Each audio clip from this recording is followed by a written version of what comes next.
Man,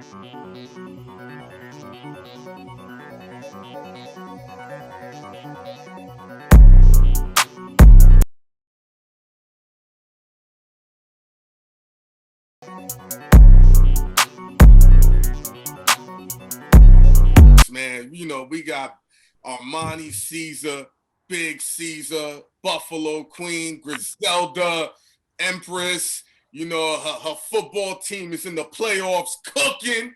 Oh, come on. Build And your she carries the burner. And she carries the burner with her at all Yeah, she times. said all black women need to carry guns every day. That's right. Speaking of which, because you know you was one of the first to say that to Esso and myself about women of color needing to protect themselves. What was your thoughts when you seen what happened in DC in the Capitol? Because that's close to where you at. That ain't that far. White on white crime. Pretty thugs, like them same people, them same boys in blue that they were saying lives matter. You seen them, how they was acting, you know. Mm. I was just minding my black owned business. But in the mix of all of that, though, I will say, like, you know, again, I stand on that everybody, especially women, but if you live, you know, in a city or a state where you can get your gun license, get your gun license because they are wilding out. I just read something saying that the FBI got a tip that they were going to be armed protests at all the state capitals or something like that during, you know, leading up to this, This you know, inauguration. the inauguration. So I'm like, Clip up, right? I'm Clip up. ready. You're like, I'm So, ready. hey, yo, tell me this. So I saw you rock on Title. I saw you come out. You know what I'm saying? Mm-hmm. You said that was a big time for you. Like I kind of expected you to be on those stages, so I really wasn't surprised. You know what I'm saying? So, how does it feel to be the first lady and actually doing stuff? Because fuck just being the first lady, you actually putting in the work now. You dropped the project. Mm-hmm. You're on stages now. You're doing bigger and better things. You're looking like even more money now. That's a fact. You know what I'm saying? You got the black chair now. Nigga know like I'm doing this shit. You know? Boss chair now. So, yo, take me in the feeling when you wake up and you look at yourself in the mirror on how far you've come. What's that feeling like? I mean, I can't say like, I just feel like the seeds that have been planted up until this point is what is now just starting to flourish. I think that the most important part of the process is making sure that you grind it, even when people are not paying attention, even when people are not, you know, you're not getting all of the love and the instant gratification from that. I think that's kind of what matters most. Me seeing it now is more so just like a told you so moment, but in the thick of it is when like I'm really doing this. Like when I'm recording, it's like I'm really doing this. Wow. Or like when I'm actually like, you know, putting together projects and the behind the scenes things that, you know, the public don't see is when I'm like really happy, like, yo, we doing this? Like, that's when I'm happy about it, especially being able to do it with, you know, my team, because again, I remember rocking out shows like at bars and, you know, not even being old enough to be in some of the clubs that we was performing at the time, you know, with Benny and Conway, you know, and rest in peace DJ Shay. Like, so it's it's a good feeling, but it's like, wow, like we just doing it on a huge platform. And this is my first time really performing with them, and it just happened to be on Tidal. And it just made me think again about those first shows that we were doing in Buff, you know, thinking like back then, like, yo, we going crazy, this, that, the third. And, you know, it'd be, you know, just people from home. But the love, I feel like, you know, the love for my fans and my supporters have always been there from the get-go.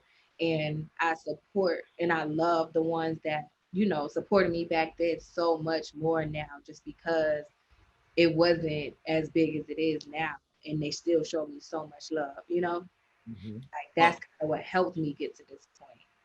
Armani, you dropped a project that, you know, the everything I felt was timed so perfectly, from the way you're running your business, to the way you show yourself off on social, to the artwork cover, the merch, the lyricism. Then you're part of one of the hottest groups out right now. To you got Joe Budden, who is very critical. Maul, they're all critical, showing you love, and people saying the lyrics were great.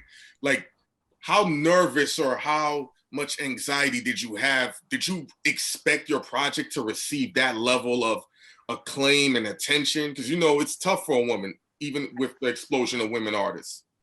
I didn't expect for it to be the kind of, I guess I didn't expect to get the kind of reaction that I got from so many people. Going into it, of course, like I had told y'all before, it was a lot of Griselda fans that were a little skeptical about them signing me. And that was just because they were going off of what I was doing like down here, not realizing that I had been rapping with these guys, 10 plus years ago. And so now I think that it wasn't any pressure going into it because I was like slept on. I was the underdog. So like anything that I would have did, I felt, would have made an impact. Maybe not as much as an impact, but it would have made an impact for them to know like, okay, she can really rap over these kind of beats.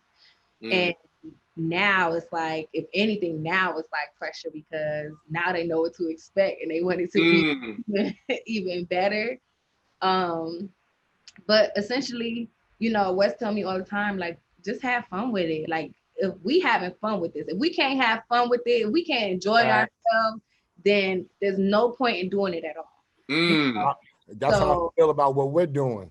Yeah, it's like if you take it too serious, if it becomes a job to you and you really not enjoying yourself, then people can tell, and B, it don't feel the same. You're not gonna get the same product. So right now I'm just having fun, So since your fame is growing, what's up with the Armani's Closet? Is that growing too? Because I ain't gonna lie, I saw you get a little warehouse or something. That's probably where you at right now. I'm definitely at the warehouse right now. It's super lit. I can't even front. Like, I've been super, super blessed when it comes to like my business. Just because we still in a pandemic, people losing their lives every day. A lot of states are shut down, closed down, and my business is doing extremely well. But now it's like champagne problems. Now it's like, it's hard finding, people to work for you, customer service people, building a team, learning about taxes, learning about, payroll and stuff like that. Because before, I could just get off Cash App and you whatever you made for the week, or, sending things just Zelle. Now it's like, no, they want their W-2s, they want their, you know what I'm saying? So now like I really gotta do real life business.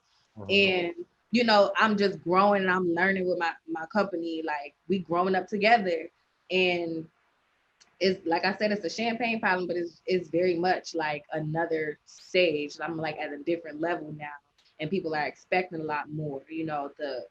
The I guess just people want more things from me. Now they're like, okay, well, when we get the men's clothes, when we get accessories, when we get hats, you selling shoes? Like, it's like it's a lot of pressure, and I've spoiled my customers because they know they're gonna get their stuff fast.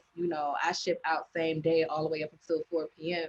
And I also make sure that, the customer service is A1. They can call us at any time of the day asking if this is gonna fit right, if this is gonna, look right, what size should I wear, how fast am I gonna get it? Like, I make sure that my customer service team is A1. And even sometimes I'm making sure that if they're not on point, then I'm, taking a hold of it and making sure that it's doing what it needs to be doing. But, essentially it can be time consuming, and just even learning how to balance, having a large business now, and, also making sure that I'm in my zone, I'm in my studio bag, I'm making sure that, when I have to shoot, I'm, able to take time off from this and, shoot these videos. I'm making sure I have to take time off to get in my zone to record and, just be mentally and physically there. Because again, that's a whole nother, when I'm in the studio, I'm locked in. don't call me, don't text me. I barely even want to eat. I just want to record. I'm wearing the same clothes. I'm like, I'm on nigga time. Like, I'm for real. Like waking up, recording, going to sleep, like in the studio. That's where I'm at with it. So they ain't nothing else to do, Armani. Keep it real. Like once you get on course, when you making the money, like us, I'm like, yo, I just want to keep working right now. yes. Especially, it's no place to go. Nobody can do what we do. We're blessed to be doing what we doing. So I'm just like, yo, let's just keep this shit coming. I don't want to do nothing else. Work out, eat right. You know what I'm saying? Work, make my money. See, but it's nothing to do in New York. Down here, they be having things popping. Like they got the clubs and stuff popping off. Like I've been having like my people turning down so many like, hostings and stuff like that. Cause I'm just like, that's a lot. Like I done got spoiled. I want to be in the house. Yeah. Like, of course I want to like perform. So like if I'm going there to perform, that's different. But as far as just like pulling up, popping bottles and stuff like that, it's like I done turned down a lot of money from, just hostings and stuff like that because the parties down here are still rocking. They like Corona who? Like they outside. I saw you in Atlanta when I was there. You ain't seen me though. You was in the club. Yeah, you walked right by him. Right by me. And I called your name. When? Walked right by me. Me and Clue was down there.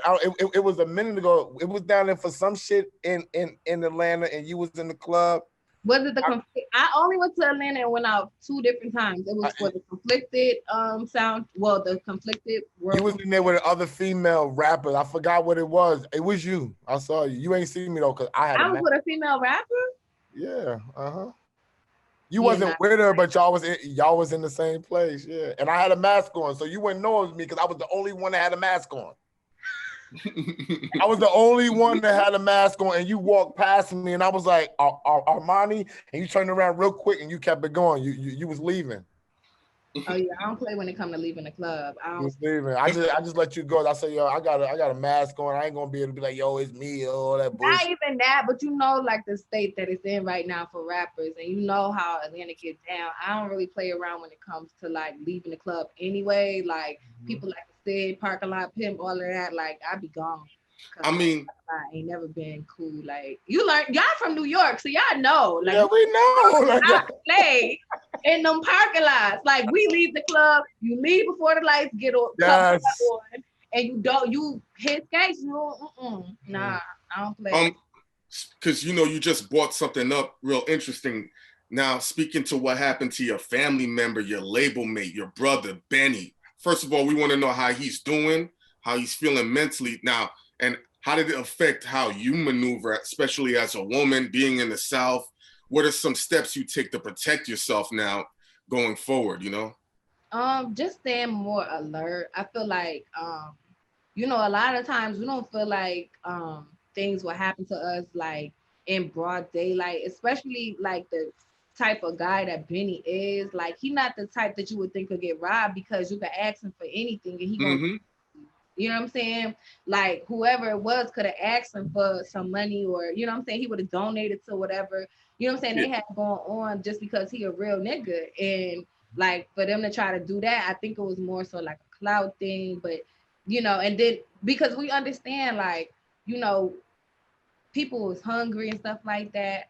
Everybody ain't doing good during this pandemic, and that's understandable. And we try to make sure as entertainers to make sure that we read in the room. But on the flip side of that, it's like when you waited 10 plus years to get on and stuff like that, you want to be able to enjoy the fruits of your labor. You want to be able to move however you want to move and drive a flashy car if you want to, or wear your jewelry if you want to, and be cool. Because at the end of the day, like you don't look at a white celebrity like, oh yeah, well they're in a flashy car. Scott Disick could pull up right now at anywhere and they'll be like, they won't call him flashy. A Black artist do it, and guess what? Now he's flashy. Now he's showing off. Now he deserves to get robbed because he shouldn't have been moving like that. And I just don't feel like that's right. I don't feel like that's fair, especially again when you've worked so hard. And if you follow him and follow his career, you see how hard he's working. You've seen that this nigga really got it out the mud, or any of us. And it's like, you see the community work that we put in. You see us, you know, donating back to the hood and making sure that we giving, you know, during the pandemic. I, for certain, have given my own money, not like, you know what I'm saying, no sponsorship, nothing, like at least 4 different times in the past 4 months to people via DMs, via giveaways, just with my you know, just toy drives, blanket drives, giving cash away. Like, so I just feel like, you know, it's almost like when it comes to being Black and successful, they want to paint that picture as if we have to kind of like water down, you know, our success, or like, you know, hide it. Otherwise we're being arrogant. Otherwise we're not being smart. We go buy jewelry. Oh, that's so stupid. And it's like, you know, there is jewelry out there that you can definitely buy that will appreciate in value. There's bags that you can buy that will appreciate in value. There are, you know what I'm saying? It doesn't have to just be what it, yeah, it's watches. It's, you know what I'm saying? So it's like, and even if we wanted to take our money and piss on it, that's very much our business to do, because again, if you work so hard for it, everybody has their vice. They don't talk about the people that's successful that spend millions of dollars on drugs or millions of dollars on, you know, other things that may not be, you know, in the media or not be as flashy. But again, you know, that's, I guess that's the cost of being Black. How's Benny doing, like, mentally? Have you spoken? I mean, of course you've spoken to him, but like, you know what I mean? That's what's important. I mean, Benny, one thing about it, like, we're from Buffalo, so yeah, I know. Niggas get shot. Niggas get shot. Niggas get shot, you know, and robbed and all of that. Like, that's not nothing new. I think that if anything, like, you know, it kind of was like just wake up call, like, you know, you still gotta be on point or whatever, and you gotta move like how we moved in the hood. But again, you know, he just did a collab with the Buffalo Bills.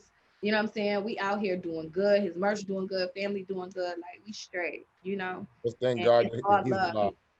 Yeah, he's alive, and that's the biggest blessing ever. So, you Now know. we don't do controversy on the show, but we also do got to ask questions that people want to know, right? What's up with the situation with the YFN Lucci and the Reginae and the video? Is that straight now? Yeah, it was always straight. Like, shout out to both of them. I don't have no beef with nobody. Like, and again, like, it was more so about the art. You know, I made Palm Angels, like, you know, and I was telling a story, and I wanted the video to tell that same story and to be able to convey that authentically. At the time, I didn't have no nigga. So, of course, like, somebody had to be in the video. And I felt like, you know, he was a nice looking guy. You know, he was open to do the video, and we did it. He was professional when he did it. Like, it wasn't no, you know, like, he was very, like, even, you know, in some of the scenes where we were like kind of close, he always like, you okay with this? Like, you know, you straight, like, you comfortable? And I'm like, yeah, look, you my nigga for 2 minutes and 30 seconds or however long this video is gonna take. Like, let's just get the shots and let's keep it moving. You know, and at the time, like, I don't even think that they were in a relationship, or if they were in a relationship, it wasn't public. I didn't know. I really didn't care, because again, like, it wasn't my intention to, I wasn't worried about that. I was worrying about being professional and shooting the video. Anybody and their feelings outside of that, you know, that's their business. When I seen the video stills and the visuals, I'm like, come on, Armani. Niggas got to see you first before you off the market, B. Don't do that. Like, I'd be double tapping. I'm like, sometimes I got to skip your pictures so I can control the thirst. Because, you know, other girls be seeing the likes and they be like, so you like her whole shit. They do be doing that. I saw you liking Armani posts. I thought you don't be liking nobody posts. It's social media. You're a woman. Listen. I used to tell guys that all the time. Like, they like, oh, you gonna like this nigga picture? Like, no, like, it's social media. You know, if I want to slide, I'm gonna slide, and that's just on period. Like, you know. That's a fact. So what you got coming up? Is there a brand new project that's coming? Like, what you doing right now? Because you home and you liking to record. You say you ain't going out. So you gotta be making music, but what's the plan? What you gonna do with the music? So I got a lot of music that I just did, and I did a lot of music last year that still didn't get a chance to come out, just because we wanted to make sure that I established my lane and made sure that, you know, when it comes to that sound and me being me, like I'm unfuckwittable. Now, moving forward from that, anybody that's been following me before know that I do all kinds of music, not only just, you know, boom bap. I can do club, I can do radio, I can do all of that. And I think that being able to just play with different sounds, having the access now to certain producers and getting certain features and stuff like that done, I think that that's where I'm at with it, you know. And I just want to hone my lane. I want to make sure that I'm a ball of something that can't nobody fuck with, you know? And it starting off with boom bap, but like, let's not get it fucked up. Like, I don't want to be put in a box. So I'm not going to be only known as that boom bap artist. Or, you know, and that was another reason why West signed me in the first place, knowing that I can do everything, any kind. You put me on a country beat, I'm gonna rip that shit. So, with that being said, I had a project that I was doing with Rico Love that'll probably come out later on. We got the list too popping. The visuals are going crazy. We just shot a video. Well, I guess I can't really talk about that because that's gonna be a surprise. Nigga, you could talk about it. Stop stunting on mine. This That's is gonna hot be new a hip hop. surprise. No, Because on I mine. be getting in trouble after these. Come on, Armani. This is where you supposed. Come on, Armani. This is where you supposed to tell it. Like, this is what makes us us. Niggas tell us shit. They not telling everybody. We worth the trouble, God. There you go. Do that shit. Oh my God. I just shot. Okay, I'm just gonna say, I shot a couple videos in New York. Yo, we ain't getting no video time. Yo, this nigga, wow. I told you she don't fuck with us, huh? I told you she don't fuck with us. Niggas run. First of all, if you not in the gym getting all buffed and shit on everybody, you be on a different kind of time. You don't be as excited. So let's not don't be doing all of that, okay? Don't act like you just got to hurry up and pull up. We gotta go to a few people to get you to pull up. So don't start. Don't start. Grab clip right there, nigga. Yay. Keep it right there. Like, right. I ain't got nothing to say. I got one question for you then, since you shut me down. Let me ask one more question, huh? What's the money commandment that you live by that's keeping your money flowing? The dreams don't work unless you do. Like, you know, you gotta give for one. I live by that, like, hands down. I feel like a closed palm can't receive no blessing. And I've always been very charitable, and then now the more money comes in, the more I give out. But also very much like dreams don't work unless you do. I can't be talking all of this stuff about wanting to be a billionaire, this, that, and the third, if I'm not willing to put in the work. If I'm not only sleeping 4 hours out of the day, then that's because I'm trying to accomplish my goals. I'm trying to make sure that, you know, I'm getting there. Because again, like, people hit me all the time, like, well, how do I get started or what? And I'm like, what are you doing? And they like basically in so many words telling me that they twiddling their thumbs, waiting on somebody to support them, waiting on somebody to do this or do that. Like, and it's like, you got to be willing to do what the 99% ain't willing to do if you want to be in that 1 percentile. Like, you can't be sitting around waiting on people to come support you. People not going to support you unless somebody else they see is supporting you. You know what I'm saying? And you have to be your own support team, because again, if you using them as a crutch to get your validation, then if they don't fuck with you, you're gonna be on suicidal watch, you know, worried about, you know what I'm saying? Oh, don't nobody fuck with me. You can't, like, I tell people this all the time. Like, I appreciate my supporters and I appreciate, you know, the people that show me love, but my existence and, you know, my source is not rooted in social media validation or, you know, fans, you know, showing me love. It's rooted in something very much deeper than that. And that's only because if you give people the power to lift you up, you give them the same power to tear you down. And that's what I live by. And everything else is kind of just me following God's plan. Like, I can't even hold you. A lot of the times I done got it right. It's because I guess, you know, I'm being led. I'm not, you know what I'm saying? And I'm just following directions. If I get an idea or something like that, I do it immediately. I don't wait. I don't do anything like that because I immediately see if I don't do it, why I should have did it. You know what I'm saying? I would immediately see like, dang, I should have did that. Like, and that's how I've been rolling with it. So I'm saying yes, I'm open, I'm listening, I'm staying in prayer all the time, making sure that, I'm making the right decisions, making sure that I'm not harboring any bitterness, harboring any hate in my heart or envying anybody. I'm just riding my own way and doing my thing. My final question, you got the Liz, and that's short for Elizabeth Taylor, your fashion style, your fashion sense. You got part 2 coming up. I have to assume it might be a trilogy, depending on how you're feeling.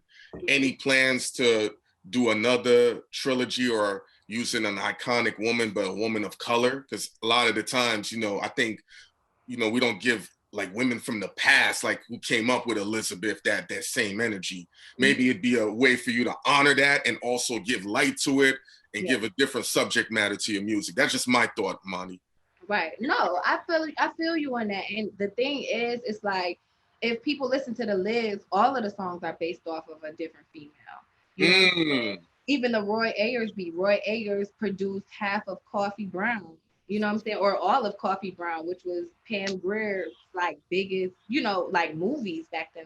Like I studied all of the most powerful women when I did the Liz. And it's songs on there that didn't make it onto the Liz that might be on the Liz 2 or a different project that is very much influenced by that. But I think I got bigger fish to fry when it comes to showing my Black queens love. Like it's not gonna be just, it's not gonna stop with that. Like I see a whole project being done. Like I actually was talking to Wes about this, like making sure that, I did something that was very Black, but also not like the cliche, like, oh yeah, we're doing like a Black Lives Matter type thing. Like, no, like this is gonna be real. This is gonna be all females that influence me.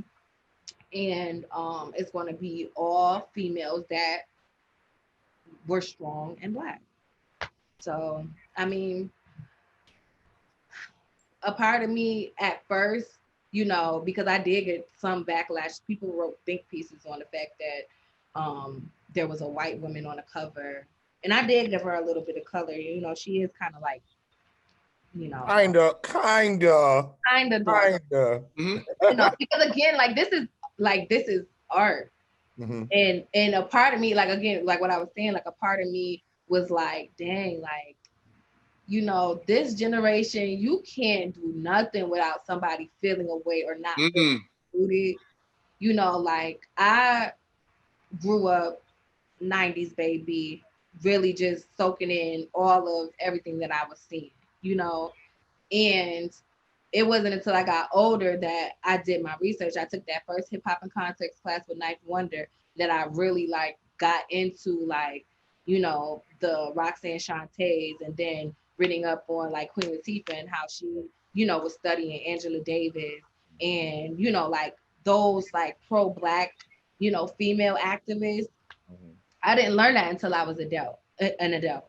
You know, I'm giving you an experience that I learned. So like growing up, one of the first gangster movies that I watched, because my uncles used to be like all into the gangster movies, was Casino. So like that was one of the first, like when I mentioned Ginger Rothstein, it was because I seen Casino, and then I remember being in the studio one time, and I think Benny called me like Ginger Rothstein or something like that, or he said it in something, and then we ended up putting it on a song.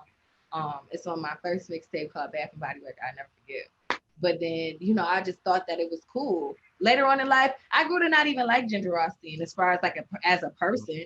I like what she represented as far as having power over men and driving them crazy, and that was what I was trying to convey. But as far as like it being white, Black, or anything, art is not a color. And that's not saying like that's not on an all lives matter type thing. That's just saying like I'm not going to stifle my creativity to please anybody. You know what I'm saying? Because I'm an artist, I'm not an entertainer. I didn't practice to get this way. I create because this is something that I would be doing if I was doing it for free.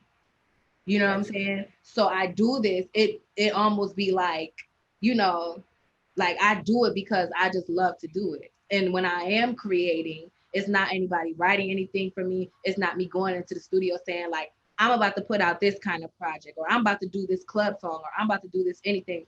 I'm literally going off of my own experience and how I feel. And I'm going to convey that to the audience as such. Whether it's, you know what I'm saying, however they take it. All right, well, don't blow me up next time, no. All right, we can do all this stuff. We can do all this stuff, but you know what I'm saying? But don't blow me up next time, and make sure that we get some video time, because I need some more chick followers, and me being next to you. That's a good thing for me. You know what? Because you ain't about to have the messy girls in my Oh, come on. You blow me up. You hating on me. I ain't got time for the drama. Yo, listen, can you give us a drop? I like to shoot. Don't have me. Oh my God. Go with the cut. Something. You always talk about your little pink burner. Like, come on, stop it, nigga. Stop it. You know what I'm saying? Armani said she likes shooting bitches, yo. Don't be coming here shooting no visuals no more, and don't holler at us though, G's, for real. We only a DM away. We don't need your number, and you can just DM us, G's. I'm gonna tell you what happened, okay? I got hit up last minute about this video. You know, I always be cussing Wes out for hitting me last minute, because I be telling him, look, I'm not no nigga. I can't put on no chains and no white tee and be coming to pull up to no shoot. I need to make sure that I got a makeup artist on deck. I need to make sure hair is on deck, all of that, right? So literally, the video shoot was on Wednesday. He called me on Monday trying to confirm everything. So I already kind of had an attitude, already wasn't even about to come. So then attitude. When I did get up there, it was a fucking snowstorm. I remember. Or a snowstorm about to come or whatever. I wasn't here. I was in Miami then. See what I mean? Probably on a yacht with some bitches. Come on, G. Yo, G's, you gonna blow me up for the third time on an interview? Yes. Yo, this shit is over. This interview is fucking over. All right? It's been great. We love you. Rap, cut all that bitch shit out. No, give me all that shit. You killed me, Rap. I'm not coming to New York no more during the wintertime, because y'all fucked around and made me pay $300 to get back to the airport, taking an Uber to the airport, and I was pissed. I paid $300. You got the money, Armani's closet. It's not the money, it's the principle. You got the money, Armani's closet. You're supposed to spend the money when you have the money. Rich stay rich. I was like, yeah, no. I'm not rich, but I'm not poor, and I spend my money. I'm not getting stuck up there. I was so mad. You know, I got a place for you to stay if you get stuck. You DM me. Oh, but you got a boyfriend now. I forgot. You got a nigga now. You know what? First of all, I don't follow nobody, and I follow y'all. That's a fact. I appreciate yo. I only follow hairstylists, people that do lashes. You know what I'm saying? Something that I'ma need, or something that will make me laugh. I don't be following just any nobody, and I make sure I follow y'all. Thank you. Family. Y'all Thank you, Princess Armani. Like, period. Thank you, Princess Armani. Thank you. On the throne. Thank you. I love It's been dope. Whenever you're ready to fuck with us again, reach out to us. You always welcome. Yeah. And if y'all need anything from me, let me know. Got you. All right, bet. Be safe. Later. Later. Later.